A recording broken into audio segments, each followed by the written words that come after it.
ایک دور دراز ملک پر ایک نادان اور لالچی بادشاہ حکومت کرتا تھا جس کا نام شجاع تھا۔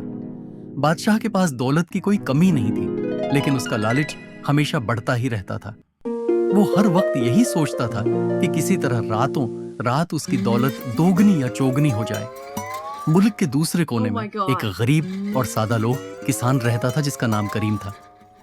کریم اور اس کی بیوی اپنی چھوٹی سی زمین پر محنت مزدوری کر کے گزر بسر کرتے تھے اور تھوڑے میں بھی خوش رہتے تھے۔ ایک سرد شام کریم کو اپنے گھر کے پچھواڑے سے ایک زخمی اور خوبصورت مرغی ملی۔ اس کا رنگ چمکدار سنہرا گولڈن تھا اور وہ عام مرغیوں سے بہت مختلف لگ رہی تھی۔ کریم نے اسے پیار سے اٹھایا اور اس کی دیکھ بھال کی، اسے کھانے کو دانہ ڈالا اور ایک محفوظ جگہ پر سلا دیا۔ اگلی صبح جب کریم اس مرغی کے لیے کھانا لے کر آیا تو کیا دیکھتا ہے کہ مرغی کے گھونسلے میں ایک چمکتا ہوا سونا کا انڈا پڑا ہے۔ کریم نے اپنی آنکھوں پر یقین نہ کیا، وہ مرغی روزانہ ایک سونے کا انڈا دینے لگی۔ کریم اور اس کی بیوی نے فیصلہ کیا کہ وہ اس نعمت کو عقل مندی سے استعمال کریں گے۔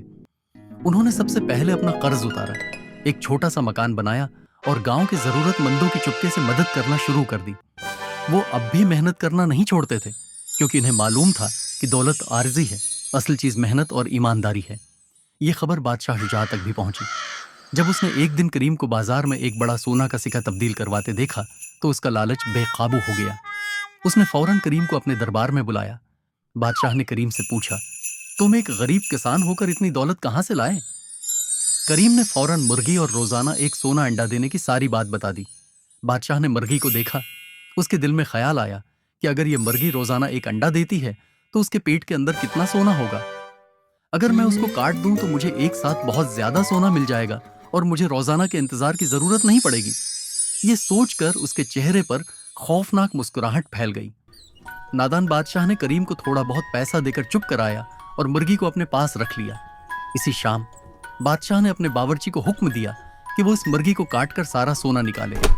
جب باورچی نے مرغی کو کاٹا تو بادشاہ اور باورچی دونوں کی آنکھیں حیرت سے کھلی کی کھلی رہ گئیں۔ مرغی کے پیٹ میں سونے کا ایک ذرہ بھی نہیں تھا، وہ اندر سے بالکل عام مرغیوں کی طرح تھی۔ بادشاہ پچھتاوے اور غصے سے چیخ اٹھا۔ اس نے اپنے لالچ کی وجہ سے روزانہ ایک سونا انڈا دینے والی نعمت کو کھو دیا تھا۔ وہ صرف ایک دن میں امیر بننے کی چاہت میں مستقبل کی ساری دولت سے محروم ہو گیا۔ اس دن کے بعد بادشاہ شجاع نے بہت بڑا سبق سیکھا کہ زیادہ لالچ ہمیشہ نقصان دیتا ہے اور صبر وہ قناعت ہی اصل خوشی کی کنجی ہے۔ اخلاقی سبق، مورل آف دا سٹوری: لالچ بری بلا ہے، گریڈ از اے کرس۔ صبر اور قناعت اختیار کرو، جو کچھ تمہارے پاس ہے اس کی قدر کرو، ورنہ تم زیادہ کے چکر میں جو ہے وہ بھی کھو دو گے۔